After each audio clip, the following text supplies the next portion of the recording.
Cruise Control streams live every Saturday starting at 10 a.m. Eastern. Watch us live on Facebook and YouTube.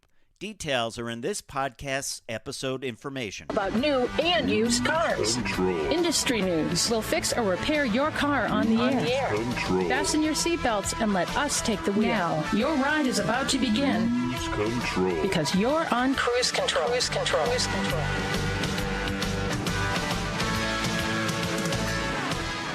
That's right, your ride is beginning right now. Hello, everyone. It's Fred Staab and Les Jackson, and we are here to bring you a great hour of automotive news and entertainment. Les, there's so much going on in the auto industry. We've got a lot of vehicle reveals. We've got racing at Le Mans. Yep. We're celebrating the 32, the Deuce. The 32 Ford, 90 years of hot rodding. A lot going on, isn't it true? Boy, it's really true. And the whole industry just keeps shifting and changing every week. It's just think about back to the beginning of the year, how things have changed. So yeah, they certainly a lot going on. They certainly have, and we're going to start this hour with, as I said, new vehicles and new technology. Toyota takes the wrap off its super-sized Sequoia, their big three-row SUV, and for something a little smaller, they also reveal the hybrid edition of the Corolla Cross. Absolutely, and you probably wonder, what are the best car colors to buy to avoid depreciation? Well, we have the results of a new study, and pink is not one of them. No, that's right. And Honda announces their brand new HR-V. It's got more power, more technology. It's bigger. And I think people are going to be pretty happy with this. It's a real competitor now to the compact SUV or CUV market. That's right. And Hertz, remember Hertz? Yeah, they're back in business. I don't know if they have any cars to rent. Mark but anyway, Fields is running it. He used to run Ford. That's right. And Mark's a good guy. We know him. They have teamed up with Polestar to put electric cars in the dream fleet. Yeah, they're going to talk about that. And then talking tech, we're going to look at some technology where Toyota has passenger safety on its radar. And we'll tell you all about that. Yeah, it's cool. So we have a lot going on. We're going to talk a little later about how a riding lawnmower might be giving us a look into the future of charging those electric vehicles. Just stuff everywhere. And I'll have a review of the Kia K5 GT line, all-wheel drive, a little bit later on. But you're going to have a review of the Mustang Mach E, and you got some pretty interesting takes on it. I'm interested to hear what you think on that one. Yep, it's kind of a lot of good and a lot of not so good, but I'll cover it. All right. Well, that sounds great. We appreciate you being with us on Cruise Control. I'm Fred Staab. He is Les Jackson. Don't forget to check us out, cruisecontrolradio.com, or all our Facebook and YouTube pages and more. We will be right back after the break, so stay tuned. Cruise Control is your on-air automotive magazine. Check us out at cruisecontrolradio.com. Cruise Control. And we are back. I'm Les. He's Fred. And you know us. We're here every week. And as usual, we've got a bunch of stuff to cover. So let's start, Fred, with the new Sequoia. Yeah. Because if you're going to start, you may as well start big. Yeah, go big or go home. Yes. That's it. Yeah, reveal this week the all-new 2023 Sequoia full-size SUV. This is one large customer, this thing. 3 rows, of course. It is assembled in the U.S. at the Toyota Motor Manufacturing Plant in Texas, in San Antonio. Big trend, by the way, white vehicles, polar white, refrigerator white, appliance white, vehicles with black wheels like that last shot. I actually have a GMC AT4 that's like that right now. But starting MSRP $58,300, it's pulled along by a 437 horsepower, 583 pound-feet of torque engine, maximum towing capability 9,520. Well, that's big towing. Yeah. This all of them get powered by the iForce Max, which is a twin turbocharged V6, 10-speed automatic behind all of them. And the engine features a unique motor generator within the bell housing between the twin turbo engine and that 10-speed automatic. This is a big machine. It really is. 3 rows, 5 grades of, luxury. They will be fitted with the brand new multimedia system that was first launched on the Tundra, and it has it has both a large 8-inch or available 14-inch touchscreen, and it's got things like wireless Android Auto and Apple CarPlay. You can just say simple phrases like "Hey Toyota" and wake the system up. All the active safety systems. It is a big machine. I wonder if you get the top of the line grade, the top of the grade, the capstone luxury, what this would cost. It would be certainly more than $58,000, wouldn't you say? I think it's safe to say nobody's going to be buying one of these for $58,000 in the near future. Do you think, like we've seen with, you look at the Jeep Wagoneer and you look at, do you think they're going to build an even larger version of this, like Jeep has done? If not larger, maybe so optioned up. Beyond that capstone luxury grade? I think all of these manufacturers want these things to be $100,000 or more. Yeah. And I don't know what they charge for the reclining captain's chairs in the second row, but that's not a cheap option. Well, it comes with an actual captain to steer this ship okay. around. Well, yes, he has to have seamanship papers. Yeah. So large, obviously, this is great if you're towing a boat, if you're towing a horse trailer, if you're towing an RV, and you need a lot of room and a lot of luxury to do it. So this has been a big thing for Jeep. As I said, the Wagoneer, that has become, the big deal. And in a sense, it kind of competes too with the Escalade. The Escalade is probably the oldest style of all these large SUVs out there, even though it's been refreshed, but it's still, kind of a traditional style. And they sell them. They sell a lot of them, and they're all big money. They do. Yeah, it's a machine. But what if you want something a little bit less large, Les? And we're going to talk about this next one. I like this, the Toyota Corolla Cross, because you know why? We always talk about it on the show. My Pontiac vibe is based on the Corolla, and this is sort of the. This is very similar. Very similar. It is based on a Toyota Corolla, and they've come out with the hybrid version. We knew this was coming because it's been around in other countries around the world.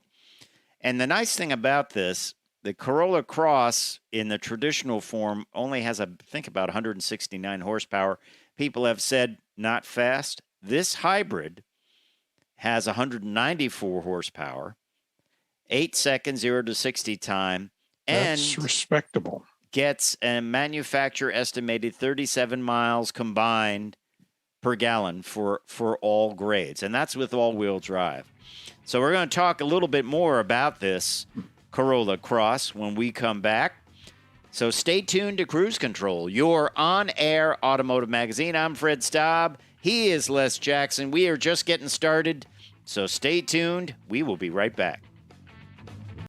Cruise Control. And welcome back to Cruise Control, your on-air automotive magazine. Before the break, we were talking about the Toyota Corolla Cross Hybrid, 37 miles to the gallon. Got all the safety features. It's got a number of grades of trim. I believe there are 4 grades, if I'm right. Nope, more than that. LE, yeah. XLE, S, SE, and XSE. XSE. Soft Tex trim seats, which is sort of a pretend leather, but it's really nice. Standard wireless Apple CarPlay and Android Auto. Yay, Toyota. Remember for the longest time, they just would do Apple CarPlay, and if you didn't have an Apple phone, you were out of luck, but they decided they realized that was a problem. Now they're doing wireless compatibility on some of the less expensive vehicles. We don't know what this one will cost. It's got a 4G hotspot, standard Toyota safety sense. I'm excited to drive this. Like I said, it's sort of like the modern day version of the Pontiac Vibe. That's, and the Corollas are very pleasant to drive. They don't feel like a little car. No. And everything's bigger, of course, but 37 miles to the gallon. Also, you can get two-tone. I like the two-tone paint. They have one that's sort of a tan. They call it acid dipped. There's another one I like called Wind Chill. Wind Chill. Yeah. Yeah, it's perfect I like if you're that. a weather forecaster. So there you have it. We'll talk a little bit more about that when we know pricing, and I'm sure you and I will get into that and give it an at-the-wheel review when it becomes available, right? I'd go for the hybrid. How about you? Well, I think it just makes sense, especially in this day and age with $5 gas. If you're going to buy a new vehicle, get a hybrid. Yeah, exactly. Well, if you are going to buy a new vehicle, what color do you get, Les Jackson? Remember the time when all press cars were silver? Every one of them was silver, and we were like, what's going on here?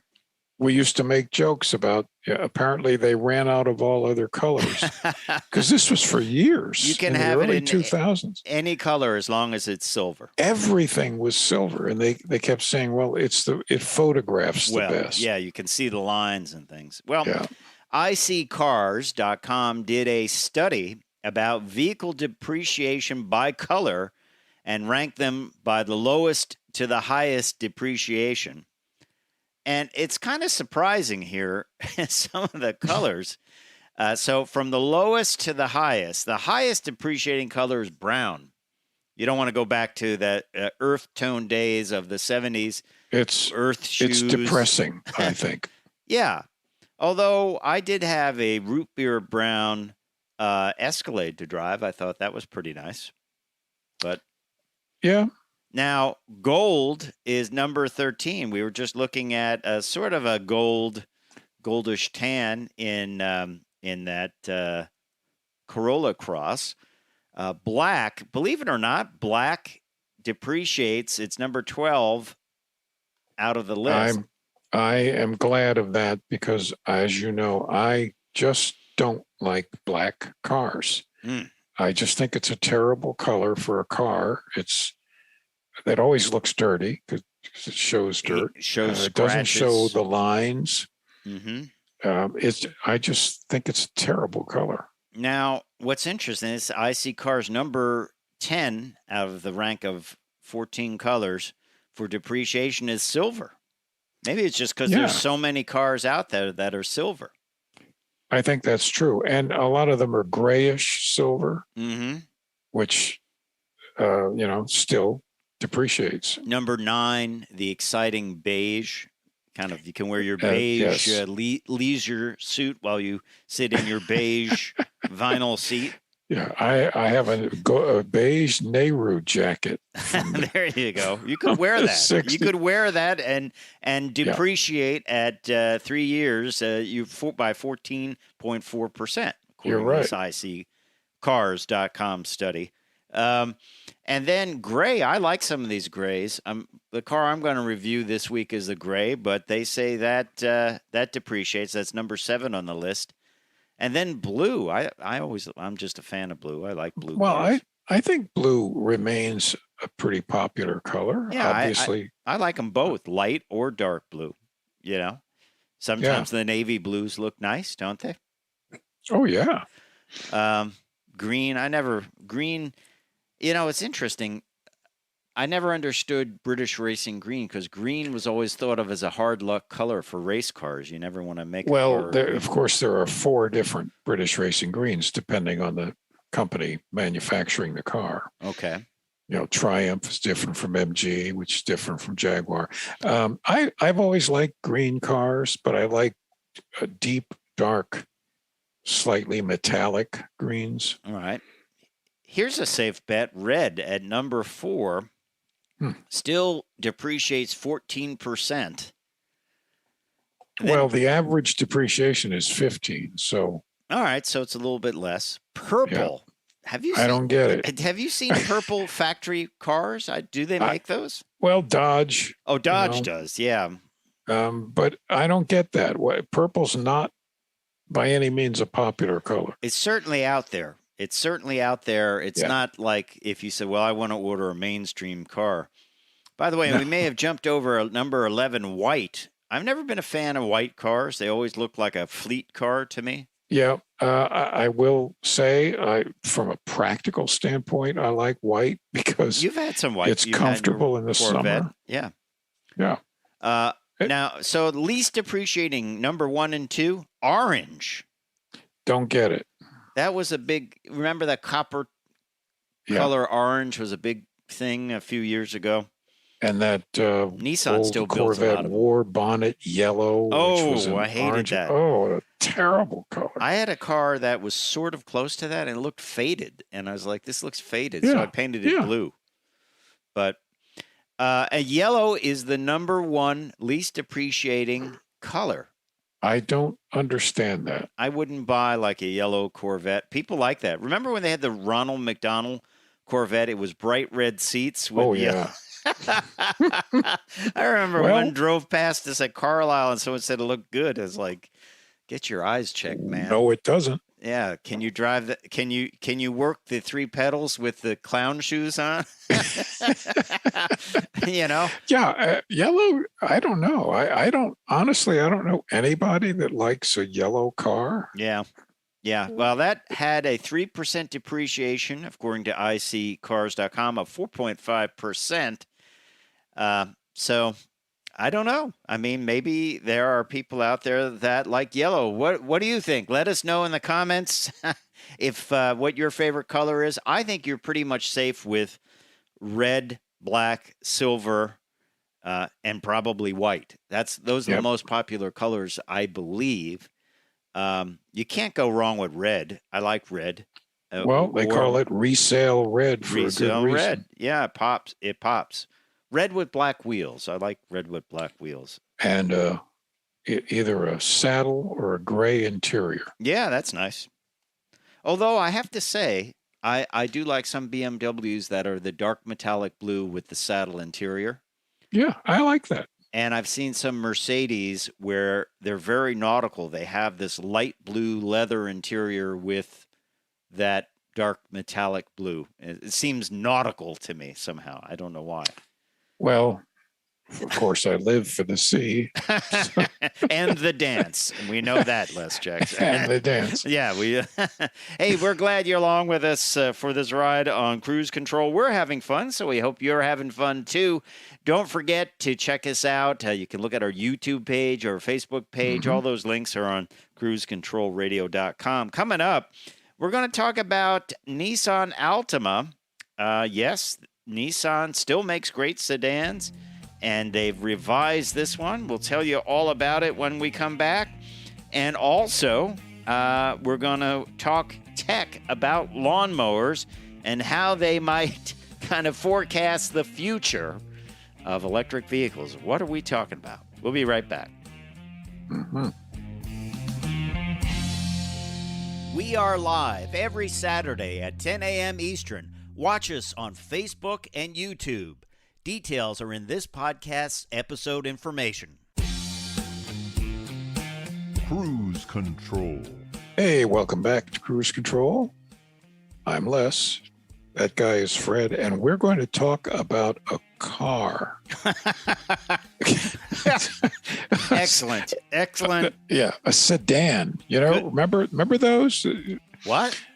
What are you Yeah. talking about? No, it's kind of low. Yeah, And and kinda easy to remember- get into. I kind of remember those days. Yeah. Anyway, the Nissan Altima, which has always been a really good mid-sized car. Yeah. Remember And how long ago, Les, were mid-size sedans the big thing we talked about and very competitive? Everyone was always bringing out a new vehicle. it was the biggest segment, Yeah. the hardest, most competitive segment, and that was up certainly through 2010, Interesting. and it maybe even 2012 or so, Mm-hmm. and then all of a sudden things started happening. But fortunately, the people at Nissan said, Yeah. "Hey, we make a good one. People like it. It's reliable. We're going to make it." Okay. And the interesting thing here is it is available with all-wheel drive. So that's not an issue Yeah, that's right. if you like all-wheel drive. Would you get a And- sedan with all-wheel drive? Well, I wouldn't spend extra money for it around here in the Mid-Atlantic because, Mm-hmm. I'm fine without it. If I lived up there in the Northeast with you, yeah, Yeah. for sure. Okay. Well, What's cool about the Altima, which is, again, sedans are not real popular. They've got 8 different models. that's crazy. That's, well, of course, all-wheel drive, front-wheel drive, so on. But Sure. S, It's SV, amazing. SR, SL, SRVC turbo, front wheel drive. well, you've lost me by now. Yeah. This is the new model for 2023. It will be available in the fall. New exterior colors, new materials, upgraded technology, a 12.3-inch HD color display, Android Auto, wireless Apple CarPlay. Sounds like Android Auto is still plugged in and Apple CarPlay is Yeah. wireless. Yeah. Although you can get adapters for that now, so to make it wireless. So let's talk about engines here. You get a choice of 2 4-cylinders, a 2-liter variable compression engine. I drove a couple of vehicles with this, not a bad engine at all. And a advanced 2.5-liter double overhead cam engine. And they say that they give the performance of 6 cylinders, but with 4-cylinder fuel economy. It looks like the variable compression turbo engine requires 93 octane, delivers 248 horsepower and 273 pound-feet of torque. That is using that higher octane fuel. Right. 34 on the highway, 29 combined. Not bad. Yeah, but the base engine is really impressive at 28 city and 39 highway. Yeah. And then You got to look at that carefully. yeah, you got because- to look at that carefully. Yeah, it's true. It gets ProPilot Assist, which works really well, steering the car with radar sensors and electronic control modules. I've used it on some rainy nights where it just holds the lane really well, especially when you can't see the lines. It's not gonna. It's not. You can't sit back and take a nap. But it's good. not for reading the newspaper. No. It's, But it does help you. It does. it does. Yeah. Yeah. So I'm kind of interested to drive this. I think it will be good. I love those wheels. I think that's a really nice factory wheel design. I do. Yeah. You know, it's becoming rare that you and I both like the same wheel. Yeah. Very luxurious It's interior. nice. It's really nice. Yeah. Nice stuff. Okay. Well, we'll be reviewing that as well when it comes out. And I think that's interesting stuff. Now, we were talking about Le Mans underway as we speak. And we should talk a little bit about what Cadillac's doing there with their Project GTP, their hypercar, which will be running in 2023. It will contest the IMSA WeatherTech Sports Car Championship and the FIA World Endurance Championship, including the 24 Hours of Le Mans. It won't be there this year. They just revealed it. Sure looks Corvette-y. Well, listen to this. The new race car will be powered by the all-new 5.5-liter double overhead cam V8. Isn't that the one that's going in the Z06? Seems to me it is, yeah. My theory is we may be looking at a revved-up version of a C8-based car that will be sold by Cadillac. Well, this gives Corvette the best of all worlds, because for a number of years now, Corvette has become a world-class car, without exception. But it's still kind of considered an American muscle car, And what this Cadillac Cadivet would be is the the world-class Corvette-based expensive car that would make the Corvette division and the Cadillac division a lot of money and a lot of reputation. Yes. I mean, just looking at this vehicle, you could adapt this. Look at it. It has the form factor, mid-engine form factor, especially when you look from above. You would make the passenger compartment wider. You would make the fenders enclosed. And you would not have, unfortunately, that big tail on the back, which looks great. Looks like a vertical stabilizer from an airplane. It actually looks like one of the old British Vulcan bombers from the back. I love that look. Oh, it's cool. I mean, that is a neat looking car. But I think that's what we're seeing. Now, am I going too far saying that? I think this Project GTP is not only a race car, but it will be the basis of a C8-based, very high-end, $200,000 limited edition Corvette-based Cadillac. I completely agree. Yeah. It just makes sense in every way. Yeah. And, as we move to electric, it will be electric. I don't know when it will happen. It probably won't be a gas version of it. I'll put on my prognosticator hat. It probably won't happen until the Corvette changes over to electric power. Because I think Cadillac wants to go all electric. I think they're probably not going to build a gas version of it. Maybe I'm wrong, but I don't know. What do you think? Well, I think maybe the Cadillac version, Corvette-based version, will be the experimental models for electric power, and I think it'll then pass down from Cadillac to Corvette. Interesting. You're interesting. So you're saying that will be the first electric-powered Corvette. Sure. Yeah. Interesting stuff, Les Jackson. Well, let's talk a little tech. This is bizarre, because we like to get bizarre sometimes here. Honda's new lawnmower may influence electric vehicles. Their new riding lawnmower. They have Honda loves to play around with mowers. They have a thing called the Mean Mower, which has a 200 horsepower Fireblade engine and can run at 151 miles an hour. I picture cutting grass that fast. You'd be done in minutes, right? You'll be dead in minutes. that turn at the end of your property before the fence will be hard. That's right. I'm not. Who would ride a I don't care how modified it is, a mower at 151 miles an hour? Not me, but Car Buzz, our friends over at Car Buzz, they have their person in the United States Patent Office. And they suggest that Honda is working on an autonomous travel working machine, which is some kind of generic language. which has the ability to travel to a charging station all by itself. And as far as they can determine, Car Buzz, it is a electric riding lawnmower that when it needs to charge, it will just drive itself over and charge up its battery. This is very much like the Roombas.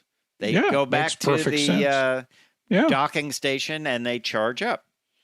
And this was thought that when we have fully autonomous vehicles in the future, one use for this might be to tell parents that your child has arrived at the final location.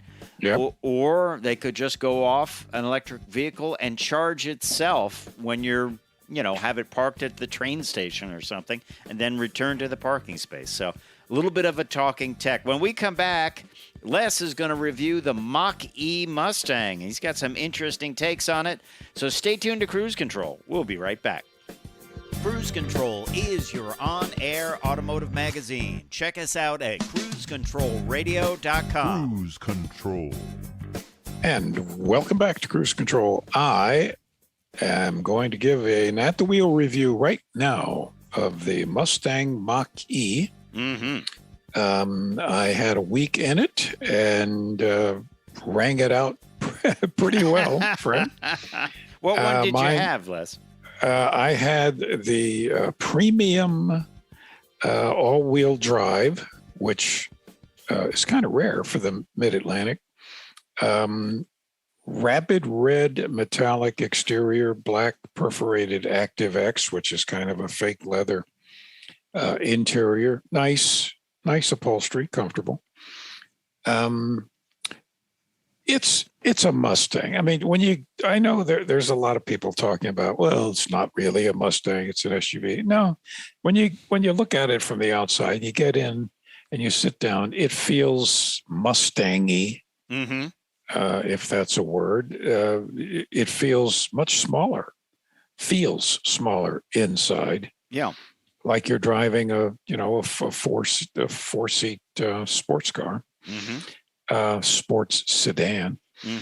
And this has the optional 88 kilowatt extended life battery. What kind of range does that give you? 305 miles. Yeah, that's plenty. Plenty. Absolutely plenty. Now, is it fast?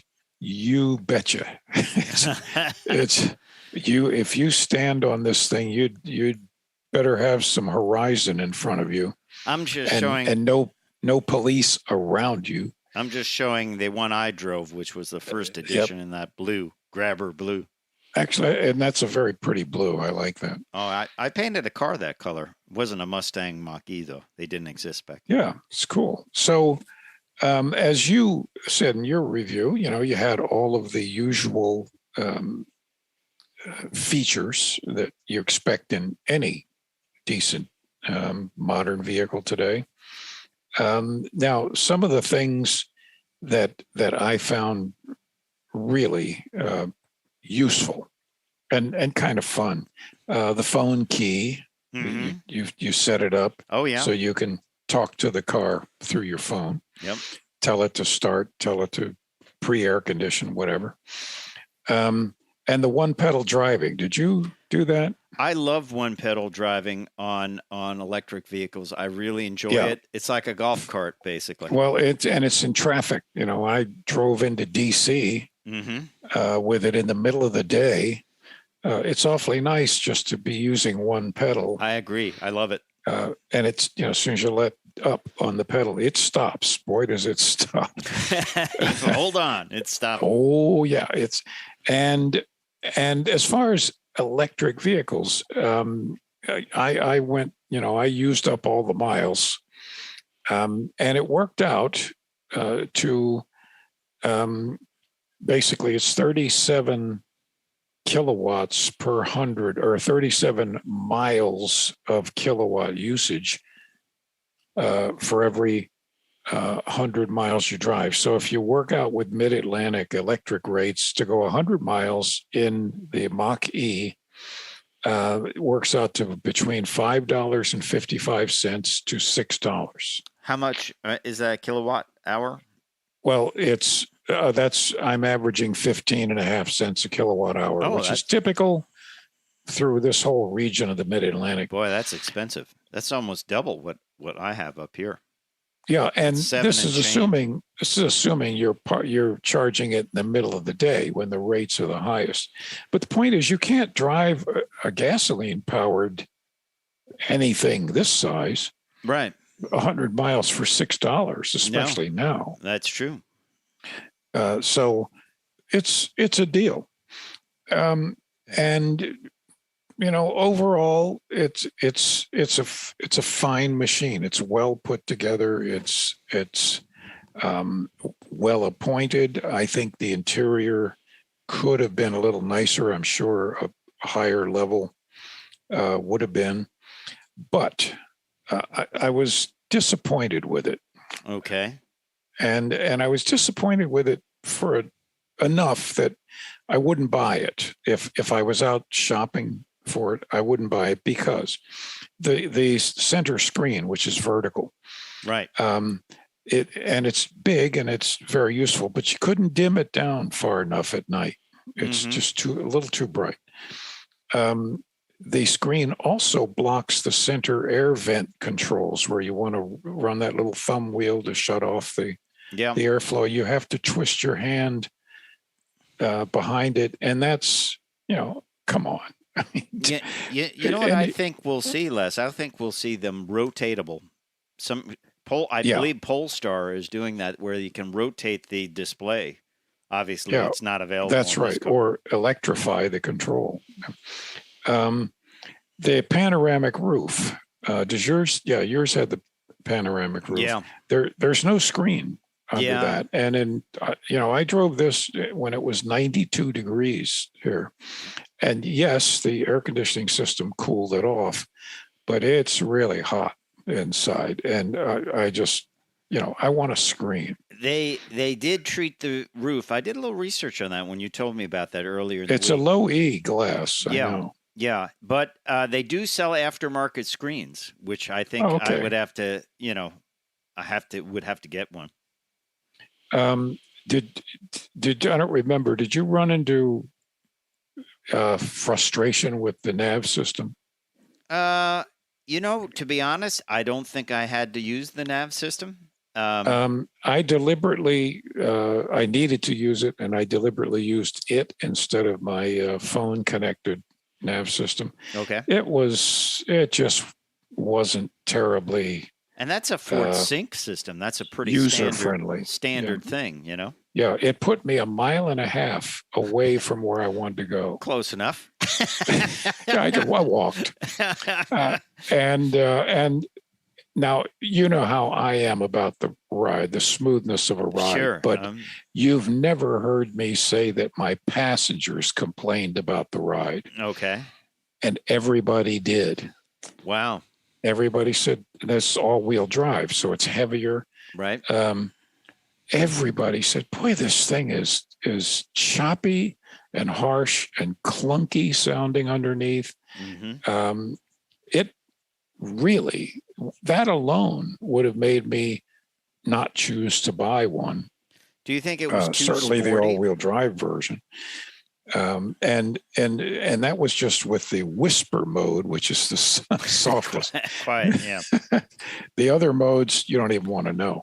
So overall, it's a really impressive vehicle. It is a Mustang. It is fast. It looks good from outside.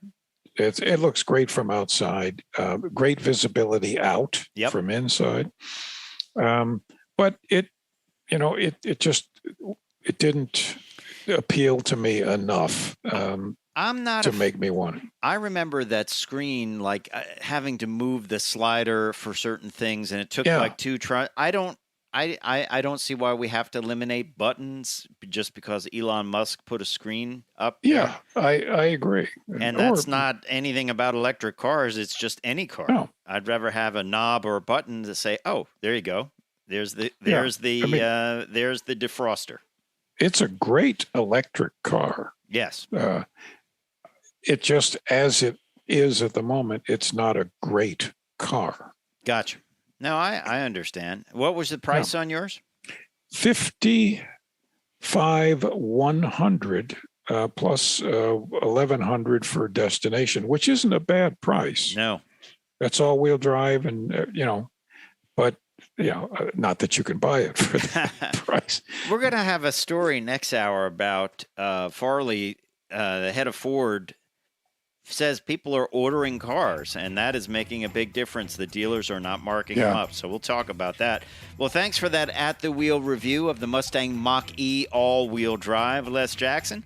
Time for me to say I'm Fred Staab. I'm Les Jackson. We're going to see you down the road. Bye.